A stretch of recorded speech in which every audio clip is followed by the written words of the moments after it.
अमीर और गरीब बहू का पहली गोद भराई में पहनावा। वाह शारदा बहन, बहू तो तुम बहुत सुंदर लाई हो, पर इसका पहनावा कितना हल्का है। शारदा, तुम इतनी गरीब बहू क्यों लेकर आई हो? आप लोगों को ये लहंगा पुराना और हल्का कैसे दिख रहा है? जरा ध्यान से देखिए, लहंगे पर कढ़ाई की हुई है, वो भी हाथों की कढ़ाई है। हाँ, इसी कढ़ाई की वजह से ही ये लहंगा सुंदर लग रहा है, पर ऐसी कढ़ाई वाला लहंगा तो मैंने कभी नहीं देखा। आप लोग सही कह रहे हैं, ये लहंगा बहुत पुराना है। ये मेरी माँ की शादी का लहंगा है और इस पर की हुई कढ़ाई मैंने की है। इतनी बारीक कढ़ाई तुमने अपने हाथों से की है? वाह भाभी, आपकी बहू तो बहुत टैलेंटेड है। मेरी बहू गरीब घर से जरूर है, पर टैलेंट की कोई कमी नहीं है। सेजल, तुम दाहिने पैर से कलश गिराकर गृह प्रवेश करो। सेजल दाहिने पैर से कलश गिराकर अपने मिडिल क्लास ससुराल में गृह प्रवेश करती है। पूरा परिवार हॉल में आता है। प्रीति, अपनी भाभी को कमरे में ले जाओ, बेचारी थक गई होगी। आइए भाभी। प्रीति सेजल को अपने कमरे में पहुंचाती है। रात बीतती है। अगले दिन सेजल सिंपल साड़ी पहनकर हॉल में आती है। बहू, पहली रसोई में ऐसा पहनावा है? माँ जी, मेरे पास इसी तरह के कपड़े हैं। कोई बात नहीं बहू, तू अपनी पहली रसोई कर, फिर एक दिन हम तेरे लिए साड़ियाँ खरीदने चलेंगे। भाभी, आप अपनी पहली रसोई में मेरे लिए पूरी सब्जी जरूर बनाइएगा। मैं सभी के लिए पूरी सब्जी और तरह तरह के पकवान बनाऊंगी। सेजल रसोई में आकर सब्जी काटती है, गैस पर चढ़ाती है और आटा गूंथकर पूड़ियाँ बनाने लगती है। कुछ देर में पूरी रसोई तैयार करके डाइनिंग टेबल पर सजा देती है। अरे वाह सेजल, तुमने तो मीठे में गुलाब जामुन और खीर दोनों बनाई हैं। बहू, तूने पूरी सब्जी बहुत स्वादिष्ट बनाई है। और भाभी, पुलाव भी बहुत टेस्टी है। तभी मीनाक्षी गर्भवती बहू काजल के साथ घर में आती है। अरे मीनाक्षी, काजल, तुम लोग यहाँ? अरे शारदा, तुम्हारी गरीब बहू की पहली रसोई की खुशबू से मेरी गर्भवती बहू रुक ही नहीं पाई। दीदी, क्या स्वादिष्ट पकवान की खुशबू आ रही थी आपकी रसोई से। आप लोग भी बैठ जाइए नाश्ते पर। शारदा, तेरी बहू तो बड़ी गुणी है। अब जल्दी से अपनी बहू से कहकर हमें गोद भराई की खुशखबरी भी सुना दे। और 2 महीने बाद मेरी बहू की भी गोद भराई है, आना जरूर। मीनाक्षी और काजल भी डाइनिंग टेबल पर बैठ जाती हैं। सभी स्वाद लेकर खाना खाते हैं। ये लो बहू, तुम्हारी पहली रसोई का नेक। सेजल की पहली रसोई पूरी होती है। ऐसे ही कुछ दिन बीतते हैं। एक शाम पूरा परिवार एक फंक्शन में पहुंचता है। सेजल, ये मेरी बुआ हैं और ये मामी हैं और ये मेरी बड़ी चाची हैं। आप सबको मेरा नमस्ते। जीती रहो बहू, और अब अपनी गोद भराई की गुड न्यूज सुना दो। शारदा भाभी, अपनी बहू को फैमिली प्लानिंग समझाइए। वक्त आ गया है कि इसकी भी गोद भराई हो। सेजल के गाल लाल हो जाते हैं। इसी तरह फंक्शन खत्म होता है। सेजल और राघव अपने कमरे में बात कर रहे होते हैं। जिसे देखो वो सिर्फ गोद भराई की ही बात करता है यार, कोई और बात ही नहीं करता। मुझे भी चिंता हो रही है। तो कल ही हम डॉक्टर के पास चलेंगे। इसी तरह रात बीतती है। अगले दिन राघव और सेजल डॉक्टर के पास पहुंचते हैं। जी, अब बेफिक्र रहिए, आपकी गोद जरूर भरेगी। ऐसे ही कुछ दिन बीत जाते हैं और एक दिन पूरा परिवार गायत्री के घर आया होता है। बहू, मैं भी सोच रही हूँ कि अब तो डॉक्टर को दिखा दे। हमने डॉक्टर को दिखाया है। वो फंक्शन सभी पूछ रहे थे ना, गोद भराई कब है, गोद भराई कब है। तो सेजल को थोड़ी टेंशन हो गई थी, इसलिए हम डॉक्टर के पास गए थे। डॉक्टर ने कहा है कि कोई मेडिकल प्रॉब्लम नहीं है, जब गुड न्यूज आनी होगी आ जाएगी।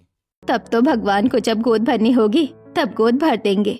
दीदी, मैं कहती हूँ तब तक अपने छोटे बेटे की भी शादी करवा दीजिए। सेजल बहू के देवरानी आ जाएगी तो उसकी गोद भराई में उसका ध्यान रखेगी। सही कह रही है आप। मैं नीरज के लिए लड़की ढूंढना शुरू करती हूँ। ये क्या, अचानक से ये लोग मेरी शादी की बात क्यों करने लगे? श्रुति को सब कुछ बताना होगा। गायत्री से बातें करके सभी घर लौट आते हैं।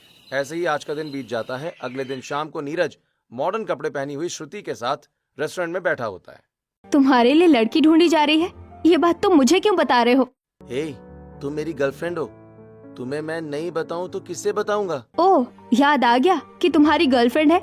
एक बात अच्छे से याद रखना, मुझे छोड़कर तुमने किसी और से शादी करने की कोशिश की तो तुम्हारी शादी में आकर ऐसा हंगामा करूंगी कि फिर कहीं शादी करने का नहीं सोचोगे।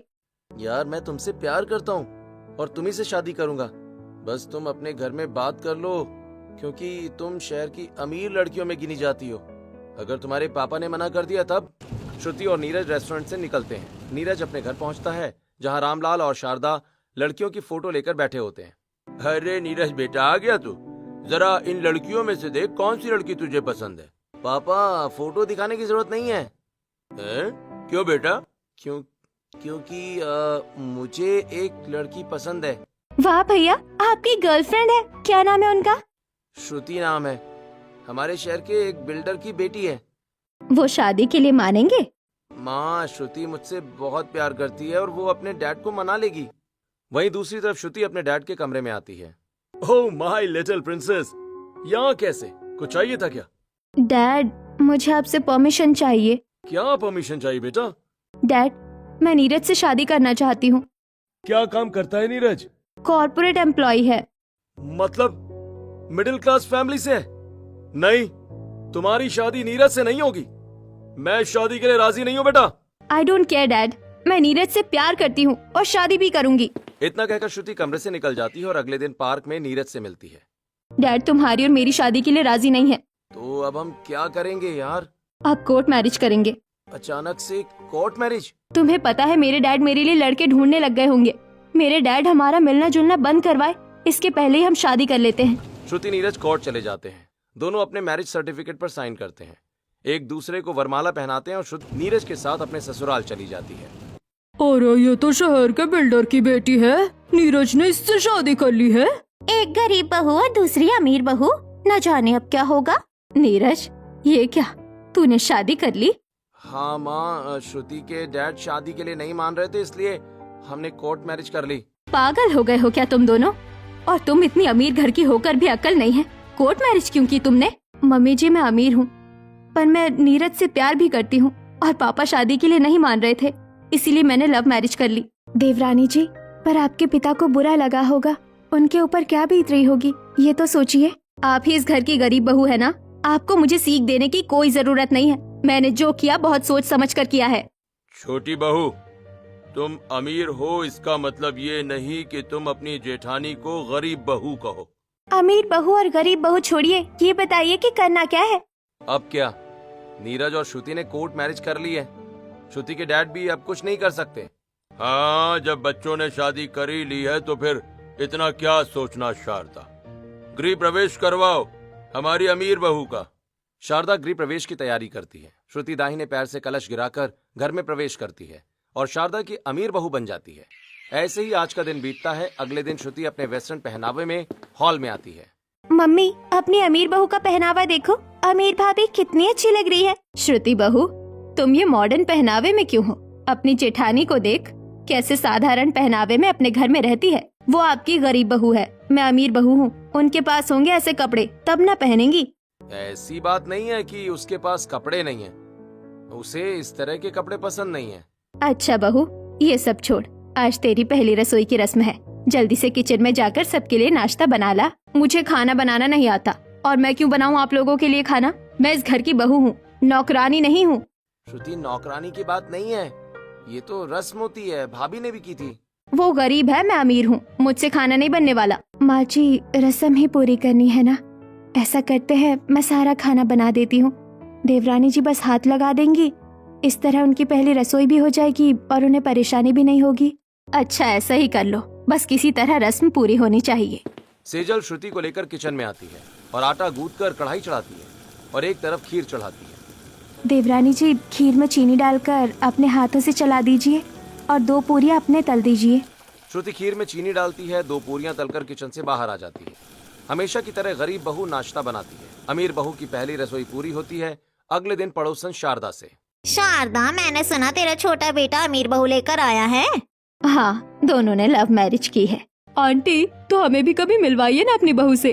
क्यों नहीं, कभी घर पर आकर मिल लेना। अच्छा ठीक है, मैं चलती हूँ, तुम आराम करो, तुम आना जरूर। इतना कहकर शारदा अपने घर चली आती है। क्या हुआ, इतनी परेशान क्यों हो?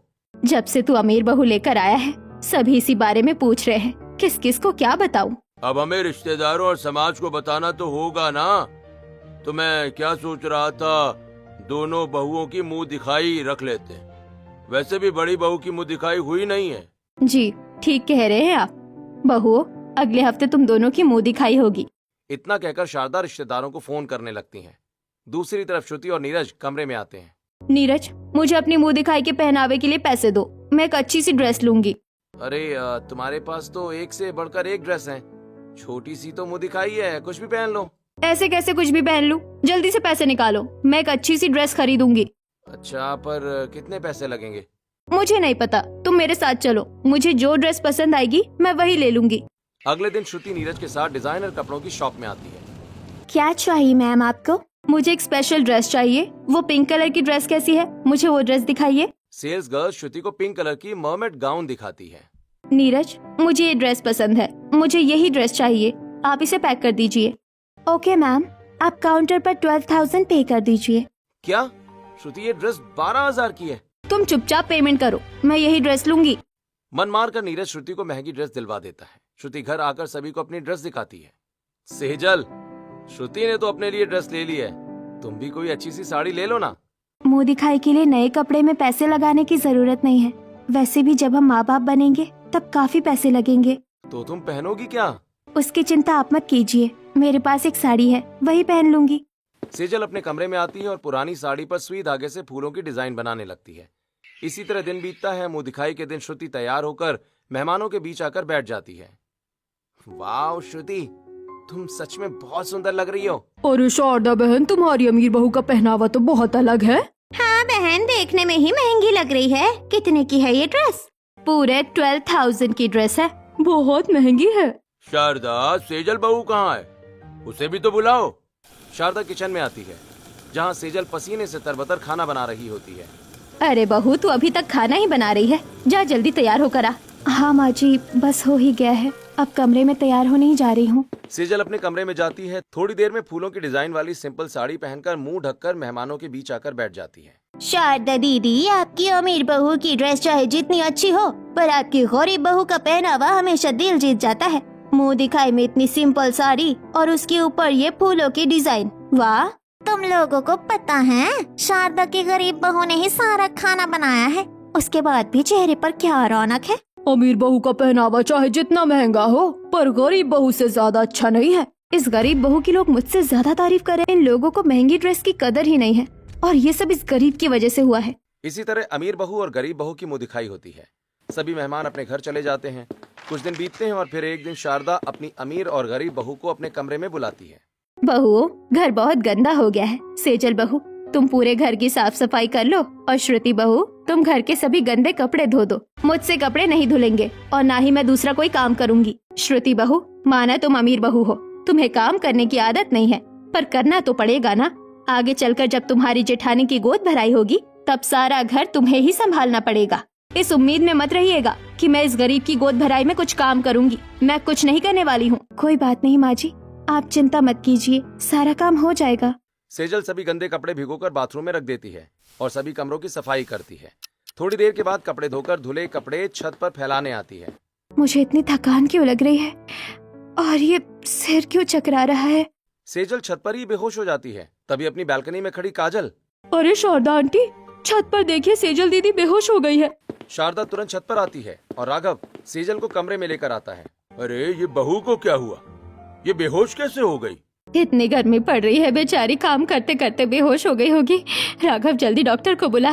राघव डॉक्टर को फोन करता है। कुछ ही देर में महिला डॉक्टर घर आती हैं और सेजल का चेकअप करती हैं। गुड न्यूज है, आपकी बहू प्रेग्नेंट है। वाह डॉक्टर, क्या खुशखबरी सुनाई है आपने। डॉक्टर चली जाती हैं। बहू, तूने तो मेरे वर्षों के अरमान पूरे कर दिए। झुक झुक जियो बहू, अब देखना मैं तेरी कितनी बड़ी गोद भराई करवाऊंगी। कुछ दिन बीतते हैं। सेजल बहू, याद है ना, काजल की गोद भराई है, हमें जाना है। हाँ माँ जी, याद है। ये सुनकर श्रुति अपने कमरे में आती है। नीरज, तुम्हें पता है ना कि हमें पड़ोसन के घर गोद भराई में जाना है? हाँ पता है, 2 दिन बाद काजल भाभी की गोद भराई है। तो कल ही चलकर मुझे गोद भराई के लिए ड्रेस दिलवाना। तुमने अभी तो एक ड्रेस ली थी, वही पहन लो। उसे तो मैं मुंह दिखाई में पहन चुकी हूँ, अब मैं उसे गोद भराई में नहीं पहनूंगी। इतनी महंगी ड्रेस सिर्फ एक बार पहनने के लिए ली थी, वही ड्रेस पहन लो। मेरे पास और पैसे नहीं हैं। मैं तुम्हारे लिए अपने अमीर डैड को छोड़कर आई हूँ और तुम मुझे एक ड्रेस नहीं दिला सकते, तुम्हें दिलानी ही पड़ेगी। यार मैं कॉर्पोरेट एम्प्लॉय हूँ, 20,000 की सैलरी है, उसमें से EMI और घर का खर्च देना होता है। ऊपर से तुमने 12,000 की ड्रेस पहले ही ले ली है। मुझे कुछ नहीं पता, मुझे ड्रेस चाहिए ही चाहिए। अच्छा ये लो मेरा क्रेडिट कार्ड, जो ड्रेस पसंद हो ले लेना। श्रुति क्रेडिट कार्ड ले लेती है और अगले दिन डिजाइनर ड्रेस की शॉप में आती है। वेलकम बैक मैम, कौन सी ड्रेस चाहिए आपको? आपकी वो ड्रेस बिल्कुल अच्छी नहीं थी, कुछ यूनिक ड्रेस दिखाइए। ये देखिए मैम, ये ड्रेस 25,000 की है, सबसे अलग है। हाँ, ये ड्रेस बहुत सुंदर है, इसे पैक कर दीजिए और इस क्रेडिट कार्ड से पेमेंट कर लीजिए। श्रुति 25,000 की ड्रेस मिनट में खरीद कर घर चली आती। सेजल बहू, काजल की गोद भराई में पहनने के लिए कोई कपड़े ले ले। नहीं माँ जी, इसकी जरूरत नहीं है, पर तेरी अमीर देवरानी नई ड्रेस लेकर आई है तो पुराने कपड़ों में रहेगी तो अच्छा नहीं लगेगा। माँ जी, आपने जो साड़ियाँ दी है उन्हीं में से कोई एक पहन लूंगी। और वैसे भी अब धीरे धीरे मेरा पेट बाहर निकलेगा, फिर ड्रेस की फिटिंग खराब हो जाएगी।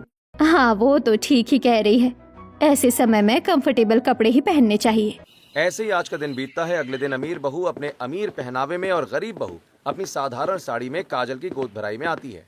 वाह काजल, तू तो बड़ी प्यारी लग रही है। सेजल बहू, तू भी बहुत प्यारी लग रही है। पर तेरी समीर देवरानी को क्या हो गया? ये तो ऐसे कपड़े पहन कर आई है जैसे इसकी है गोद भराई है। क्यों शारदा बहन, काजल के साथ साथ अपनी अमीर बहू की भी गोद भराई करवानी है क्या? शारदा बहन, तुम्हारी गरीब बहू का पहनावा हर जगह सही रहता है, पर तुम्हारी अमीर बहू का पहनावा देखकर लगता है कि जिसकी गोद भराई है उसे भी फेल कर दिया है। ये लोग मेरा ही मजाक उड़ा रहे हैं, इस गरीब बहू की तारीफ कर रहे हैं। गोद भराई में आई सभी औरतें अमीर बहू के पहनावे का मजाक उड़ाने लगती हैं और गरीब बहू के पहनावे की तारीफ करती हैं। इसी तरह काजल की गोद भराई पूरी हो जाती है और सभी अपने अपने घर चले जाते हैं। जिस तरह पड़ोसी और मेरी सासू माँ मेरी गरीब जेठानी पर प्यार लुटा रही है, कहीं आगे चलकर मुझे उनकी नौकरानी न बना दे। तुम्हें अचानक से क्या हो गया? तुम इस तरह की बातें कब से करने लगी? मुझे कुछ नहीं पता, बस मुझे भी अपनी गोद भराई करवानी है। कुछ दिन बीतते हैं। एक दिन श्रुति और शारदा बाजार में होती हैं। मम्मी जी, मुझे बिल्कुल अच्छा नहीं लग रहा, मन में चल रहा है, चक्कर आ रहे हैं, हम डॉक्टर के पास चलते हैं। हाँ हाँ, चल डॉक्टर के पास चलते हैं। शारदा श्रुति को लेकर डॉक्टर के पास आती है। डॉक्टर चेकअप करती हैं। मुबारक हो, आप माँ बनने वाली है। क्या मेरी अमीर बहू भी माँ बनने वाली है? यह तो बहुत बड़ी खुशखबरी है, मेरे दोनों हाथ में लड्डू। शारदा खुशी खुशी श्रुति को घर लेकर आती है और सभी को गुड न्यूज सुनाती है। देखा भाग्यवान, देने वाला जब भी देता है छप्पर फाड़ के देता है। मम्मी, पहले आपको अपनी गरीब बहू की गोद भराई की टेंशन थी, अब तो आपको अपनी अमीर और गरीब दोनों बहू की गोद भराई करवानी होगी। हाँ तो करवाऊंगी ना, अपनी अमीर और गरीब बहू की गोद भराई, और मेरी दोनों बहुओं की गोद भराई में पहनावा भी सबसे खास होगा, देख लेना तू। इसी तरह कुछ दिन बीतते हैं। अमीर और गरीब दोनों बहू का पेट बाहर निकला होता है।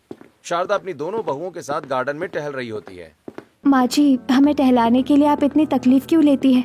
आप बैठ जाइए ना। नहीं नहीं, इसी बहाने मेरी भी थोड़ी कसरत हो जाती है। और श्रुति बहू, तुमसे एक बात कहती हूँ, अब तुम गर्भवती हो, आराम करना अच्छी बात है, पर थोड़ा बहुत काम भी करना चाहिए, इससे शरीर मजबूत रहता है और बच्चा भी तंदुरुस्त पैदा होता है। जब मैं प्रेग्नेंट नहीं थी तब मैंने एक भी काम नहीं किया, अब इस हालत में मैं कोई काम करूँगी? हरगिज नहीं। श्रुति का जवाब सुनकर शारदा का चेहरा उतर जाता है। ऐसे ही एक शाम श्रुति बालकनी में चाय पी रही होती है, तभी सेजल आती है। गरीब बहू, तुम यहाँ क्या कर रही हो? श्रुति, मुझे तुमसे कुछ कहना है। देखो मम्मी जी हमारी सास है, अगर वो कुछ काम करने कहे तो मना मत किया करो, तुम्हें नहीं करना होगा तो मैं कर दूंगी। अच्छा, तो अभी मुझे नीचा दिखाने आई हो? तुम जैसी गरीब लड़की को मैं बहुत अच्छे से जानती हूँ। मेरे पीछे पड़कर तुम मेरा पीछा करना चाहती हो या फिर मेरे हिस्से का काम करके नंबर बढ़वाना चाहती हो? नहीं नहीं श्रुति, ऐसी बात नहीं है, मैं खूब जानती हूँ कैसी बात है, मुझे तुम जैसी गरीब से कोई बात नहीं करनी। इतना कहकर श्रुति बालकनी से चली जाती है। कुछ दिन बीतते हैं। एक रात श्रुति मॉडर्न कपड़ों में तैयार होकर घर से निकल रही होती है। भाभी, रात के 10 बज रहे हैं, इस वक्त आप कहाँ जा रही हैं? दिखता नहीं, मैंने पार्टी की ड्रेस पहनी है, मैं पार्टी करने क्लब जा रही हूँ। बहू, ये इतनी रात गए इस हालत में पार्टी करने जा रही हो? कहीं जाने की जरूरत नहीं है। मैंने शादी के लिए अपने डैड की परमिशन नहीं ली, तो क्लब जाने के लिए आपसे परमिशन नहीं लूंगी। मैं तो जा रही हूँ, अभी जाऊंगी और इसी पहनावे में जाऊंगी। इतना कहकर श्रुति देर रात क्लब पार्टी में चली जाती है। ऐसे ही कुछ महीने बीतते हैं। सेजल घर के सभी काम संभाल रही होती है। बहू, 1 महीना पूरा हो गया, तुम लोगों का 6वां महीना लग गया है, कल मैं तुम दोनों को डॉक्टर के पास लेकर चलूंगी। ठीक है माँ जी। रात बीतती है। अगले दिन सेजल तैयार होकर हॉल में आती है। सेजल बहू, तू अकेले आ रही है, अपनी अमीर देवरानी को नहीं लाई? मैं गई थी, मैं उनके कमरे में गई थी, पर वो तो कमरे में नहीं है। नीरज, कहाँ है तेरी वो अमीर बीवी? मुझे नहीं पता, मैंने तो कल रात के खाने के बाद से उसे नहीं देखा। कैसा लापरवाह आदमी है तू, हाँ? तेरी बीवी घर पर नहीं और तुझे पता तक नहीं है? मम्मी, लगता है कल रात भी भाभी क्लब गई होंगी, वहीं पर होंगी, इसीलिए अभी तक नहीं आई है, या फिर अपनी किसी सहेली के घर में पार्टी कर रही होंगी। वो कहीं पर भी हो, अब तो मैं उसे कुछ नहीं समझाने या कहने वाली हूँ, कोई बात ही नहीं मानती है, कुछ भी कहो चीजें मना कर देती है। शारदा सेजल को लेकर घर से निकल जाती है। ऐसे ही दोपहर के 12 बजे श्रुति घर लौटती है। श्रुति, कहाँ गई थी तुम? मैं तो अपने दोस्तों के साथ क्लब में पार्टी करने गई थी। फिर मैं और मेरी फ्रेंड्स उसके घर रात बिताने चले गए। तुम्हारी वजह से माँ कितना परेशान हो गई थी। तुम क्यों मम्मी को इतना परेशान कर रही हो? हाँ, वो जो कहती हैं उनकी बात माना करो यार। मैं क्यों मानूं किसी की बात? मेरा जो मन होगा मैं वही करूंगी। श्रुति, तुम्हें घर के काम नहीं करने हैं मत किया करो, पर इस हालत में देर रात तक बाहर घूमना, पार्टी करना तुम्हारे और तुम्हारे बच्चे के लिए अच्छा नहीं है। बस अब 2 महीने की बात है। हम दोनों का 7वां महीना चल रहा है और 9वें महीने में डिलीवरी हो जाएगी। 2 महीने रुक जाओ। गरीब हो गरीब बनकर रहो, मुझे ज्ञान देने की जरूरत नहीं है। अपना ज्ञान अपनी सड़ी हुई जेब में डालो। ऐसे ही कुछ दिन बीतते हैं और अब अमीर और गरीब बहुओं की गोद भराई की बातें शुरू हो जाती हैं। बस अब सिर्फ 1 हफ्ते बचे हैं, फिर मैं भी अपने अमीर और गरीब बहू की गोद भराई कराऊंगी। सभी बहुत पूछते थे ना कब है गोद भराई। मैंने भी सभी को बता दिया है कि 1 हफ्ते बाद है गोद भराई। गोद भराई, इसका मतलब ढेर सारे मेहमान। यही मौका है, इस गोद भराई में मैं इस गरीब से कई गुना अच्छा पहनावा पहनूंगी और इस गरीब की गोद भराई में इसके पहनावे का मजाक बनाऊंगी। ये सोचकर श्रुति अपने कमरे में आती है जहाँ नीरज टेबल पर काम कर रहा होता है। नीरज, तुमने सुना ना 1 हफ्ते बाद मेरी गोद भराई है? हाँ, सुना। मैंने ऑफिस से छुट्टी ले ली है। मैं तुम्हारी छुट्टी पूछने नहीं आई हूँ। मुझे ये बताओ कि तुम मुझे मेरी गोद भराई पहनावे की शॉपिंग कब करवा रहे हो? श्रुति, मैंने तुम्हें अपना ATM कार्ड दिया, तुमने सारे पैसे खर्च कर दिए। क्रेडिट कार्ड दिया, तुमने लिमिट से ज्यादा की शॉपिंग कर ली, जिससे मेरी सैलरी आते ही सारी सैलरी कट जाती है। अब बताओ मैं तुम्हें कहाँ से पैसे दूं? मुझे क्या पता, पर तुम्हें मुझे मेरी गोद भराई पहनावे के लिए पैसे तो देने पड़ेंगे। मेरे पास तो पैसे नहीं है। वैसे भी तुम्हारे पास बहुत महंगी महंगी ड्रेसेस हैं जो तुमने सिर्फ कुछ ही घंटे पहनी है। इतना कहकर नीरज कमरे से बाहर निकल जाता है। वहीं दूसरी तरफ राघव सेजल से बातें कर रहा होता है। सेजल, तुम मुझे दुनिया का सबसे बड़ा तोहफा देने वाली हो। आप भी कैसी बातें करते हैं? देखो, तुमने आज तक किसी भी खास फंक्शन के लिए कपड़े नहीं खरीदे, खुद से ही बनाकर पहनती हो। पर इस बार मैं चाहता हूँ कि तुम एक बहुत अच्छा सा लहंगा पहनो। चलो मेरे साथ, मैं तुम्हें एक सुंदर सा लहंगा दिलाता हूँ। नहीं नहीं, बाहर बाजार में बहुत महंगे महंगे लहंगे मिलते हैं और वो लहंगे कंफर्टेबल भी नहीं होते। मेरे इतने बड़े पेट के लिए मैं अपना लहंगा खुद ही बनाऊंगी। क्या? पर तुम इस हालत में अपना गोद भराई पहनावा कैसे बनाओगी? आप चिंता मत कीजिए, मैं अपना पहनावा बना लूंगी। अगले दिन सेजल कुछ पैसे लेकर कपड़ों के बाजार जाती है, कुछ फैब्रिक और मोतियां लेकर घर आती है। अब मैं अपनी गोद भराई पहनावा खुद ही बनाऊंगी, मोतियों वाला। इतना कहकर सेजल फैब्रिक में मोतियां लगाकर अपनी गोद भराई वाला पहनावा बनाने लगती है। 2 दिन के बाद सेजल सभी को अपना पहनावा दिखाती है। वाह भाभी, आपने तो बहुत अच्छा गोद भराई पहनावा बनाया है। ऐसा लहंगा तो किसी फैशन डिजाइनर के बस की बात नहीं है। इसने तो अपना लहंगा बना भी लिया। मुझे तुरंत डिजाइनर से बात करके इससे भी अच्छी गोद भराई पहनावा बनवाना पड़ेगा। 1 मिनट भाभी, मैं आपके लहंगे को अपने सोशल मीडिया पर पोस्ट भी करूंगी। ऐसे ही आज का दिन बीतता है। श्रुति अपने डिजाइनर के पास पहुंचती है और एक खास कस्टमाइज लहंगा बनवाने की डिमांड करती है। मैम, जैसा लहंगा आप चाहती हैं बिल्कुल वैसा बन जाएगा, बस 50,000 रुपए लगेंगे। आप लहंगा बनाइए, मैं आपको पैसे भिजवा दूंगी। इतना सोचकर श्रुति घर वापस चली आती है। थोड़ी देर के बाद लाल पोटली लिए मयूरी शारदा के पास आती है। अरे ननन जी, आप यहाँ कैसे? भाभी, मेरे ससुराल वालों का अचानक गांव जाने का प्लान बन गया है। सभी गांव जा रहे हैं। ये तो अच्छी बात है, पर कुछ दिनों में मेरी दोनों बहुओं की पहली गोद भराई है। भाभी, बस कुछ दिनों के लिए जा रहे हैं, फिर आ जाएंगे और मैं आपकी अमीर और गरीब बहुओं की पहली गोद भराई में रहूंगी। चिंता मत कीजिए। हाँ ठीक है, पर आप यहाँ आई क्यों थी? भाभी, इस पोटली में मेरे गहने हैं। आजकल बहुत चोरियां हो रही है, उन्हें घर में रख कर जा नहीं सकती और बैंक वालों का भरोसा नहीं है। आप इन्हें अपने पास रख लीजिए। ठीक है ननन जी, आप बेफिक्र होकर जाइए, आपके गहने मेरे पास सुरक्षित रहेंगे। इतने सारे गहने, इनके पैसों से तो मेरी पहली गोद भराई पहनावा बन जाएगा। मयूरी गहने देकर चली जाती और शारदा गहने लेकर अपने कमरे में अलमारी में रख देती है। इसी तरह रात होती है और श्रुति चुपके से शारदा के कमरे में आती है। इन्हें क्या लगता है, ये लोग मुझे पैसे नहीं देंगे तो मैं अपनी पहली गोद भराई पहनावा नहीं बनवाऊंगी? मैं तो बनवा कर ही रहूंगी। इतना कहकर श्रुति चुपके से शारदा की अलमारी खोलती है और गहने निकालकर अपने कमरे में चली जाती है। ऐसे रात बीतती है। अगले दिन दोपहर श्रुति सारे गहने सुनार को बेचकर फैशन डिजाइनर के पास पहुंचती है। ये लीजिए आपके 50,000 रुपए।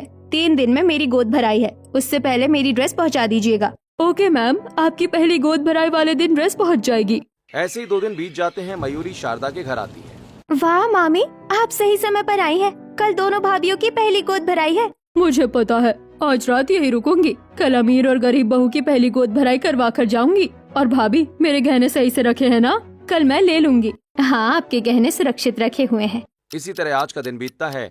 अगले दिन पूरा घर गोद भराई थीम में सजा होता है। तभी मयूरी शारदा के कमरे में आती है।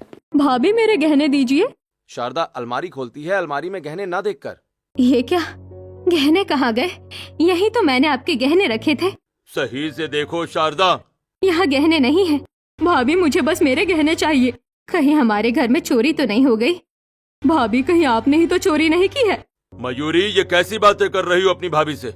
मयूरी तुरंत पुलिस को फोन करती है और थोड़ी देर में पुलिस घर पहुंच जाती है। हमें शारदा जी को गिरफ्तार करना पड़ेगा। कस्टडी में लेकर हम पूछताछ करेंगे, तभी कुछ पता चलेगा। बुआ ये क्या कह रही हैं? आपकी वजह से माँ को जेल जाना पड़ेगा। मुझे कोई शौक नहीं है तेरी माँ को जेल भिजवाने का। मुझे बस मेरे गहने चाहिए और कुछ नहीं। मेरे सारे पैसे तो श्रुति पर ही खर्च हो गए। मेरे भी सारे पैसे गोद भराई की तैयारी में लग गए, वरना बुआ को पैसे दे देता। महिला पुलिस शारदा को हथकड़ी पहनाती है और ले जाने लगती है। बेटा इस वक्त हमारे पास सिर्फ ये घर बचा है। तू जल्दी से ये घर बेचकर बुआ को पैसे देकर शारदा को बचा ले, उसे जेल मत जाने देना। हेलो बिल्डर साहब, आप मेरे एरिया में घर ढूंढ रहे थे ना? हाँ, मुझे उस एरिया में घर चाहिए। तो आप मेरा घर ले लीजिए, मैं कागज लेकर आ रहा हूँ। आपको जिस दाम में खरीदना है खरीद लीजिए बस। राघव और नीरज घर के पेपर्स लेकर बिल्डर के पास जाते हैं और घर बेचकर 50,000 रुपए लेकर मयूरी को दे देते हैं और शहर के बाहर एक छोटी सी झोपड़ी में रहने चले जाते हैं। हे भगवान, एक दिन में हमारे साथ क्या क्या हो गया। गहने चोरी, पुलिस, हमारा घर बिक गया, बहुओं की गोद भराई नहीं हो पाई, समाज में हमारी बेइज्जती हो गई। खुद को संभालिए माँ जी, जो होगा अच्छा होगा। मैंने गलती कर दी। मैंने बुआ जी के गहने भी बेच दिए, हमारी गोद भराई भी नहीं हुई, अब हमें झोपड़ी में रहना पड़ रहा है। सब मेरी गलती है। श्रुति माफी मांगने के लिए आगे बढ़ती है, तभी महिला पुलिस सुनार को लेकर आती है। मैम आप यहाँ, और ये कौन है? आपके घर में आपकी अमीर बहू ने ही डाका डाला है। इन्होंने मयूरी जी के गहने चोरी करके सुनार को बेचे थे। ए सुनार, सारी सच्चाई जल्दी जल्दी बताओ। जी आपकी बहू ने ही मुझे 50,000 रुपए में गहने बेचे थे। ये सुनते ही नीरज श्रुति को एक थप्पड़ मारता है। श्रुति, आज तुम्हारी वजह से मेरी माँ जेल जाते जाते बची है। अब तक तुम्हारी सारी गलतियां माफ करता आया हूँ, पर इस बार हद हो गई है। निकल जाओ मेरे घर से। नीरज श्रुति को घर से बाहर निकाल देता है। घर के बाहर श्रुति खड़ी होती है। सेजल श्रुति के पास जाती है। मैंने जानबूझकर कुछ नहीं किया, मुझसे अनजाने में सब कुछ हो गया है। तुम तो अच्छी हो ना, तुम समझाओ ना सभी को। इस वक्त सभी गुस्से में है, इन्हें बाद में समझाएंगे। इस वक्त इन्हें समझाने का एक ही रास्ता है, हमें अपना घर वापस लेना होगा। अब वो बिल्डर हमें घर वापस थोड़ी करेगा, और अगर करता भी है तो हमारे पास पैसे कहाँ है। सेजल अपनी बनाई ड्रेस और लहंगा लेकर प्रीति को साथ लेकर घर के बाहर आती है। ननन जी, आपने बताया था ना कि ऑनलाइन कोई मेरी ड्रेस मांग रहा है। हाँ, एक बहुत अमीर लड़की मांग रही है। उसे ये लहंगा भिजवा दीजिए और उससे 50,000 रुपए मंगवा लीजिए। अच्छा ठीक है भाभी। प्रीति सेजल का लहंगा कुरियर करवाकर ऑनलाइन पैसे मंगवा लेती है और फिर सेजल और श्रुति बिल्डर के पास पहुंचते हैं। आपने कल जो घर खरीदा था ना, प्लीज वो घर हमें वापस कर दीजिए। कल ही तो मैंने घर खरीदा, मैं घर क्यों वापस कर दूं? प्लीज, उस घर से हमारी बहुत सारी यादें जुड़ी है। प्लीज हमें वो घर वापस कर दीजिए। हम आपके सारे पैसे देने को तैयार हैं। नहीं, मैं घर वापस नहीं करूंगा। मुझे उस एरिया में घर चाहिए। आपको इस एरिया में घर तो दूसरे भी मिल जाएंगे, पर हमारी यादें हमें सिर्फ उसी घर में मिलेंगी। प्लीज हमें हमारा घर वापस कर दीजिए। अच्छा ठीक है, मैं घर वापस करता हूँ। बिल्डर को पैसे देकर सेजल पूरे परिवार को लेकर अपने घर में वापस आ जाती है। मैं आप लोगों से हाथ जोड़कर अपनी गलती के लिए माफी मांगती हूँ। प्लीज मुझे माफ कर दीजिए। मैं अपने अमीरी के घमंड में चूर हो गई थी। अपनी गरीब जेठानी को नीचा दिखाने के लिए मैंने ये सब किया। मुझे माफ कर दीजिए। नहीं, मैं तुम्हें माफ नहीं कर सकता। देवर जी, ऐसा मत कहिए। सुबह का भूला शाम को घर लौट आए तो उसे भूला नहीं कहते। श्रुति को माफ कर दीजिए। सिर्फ आपके कहने पर इसे माफ कर रहा हूँ भाभी। अरे बहू, तुम दोनों अभी तक यही खड़ी हो। जाओ तैयारी करो, कल मैं तुम्हारी गोद भराई करवाऊंगी। श्रुति अपनी महंगी ड्रेस वापस कर 2 लहंगे खरीदती है और फिर एक जैसे पहनावे में अमीर और गरीब बहू की पहली गोद भराई होती है।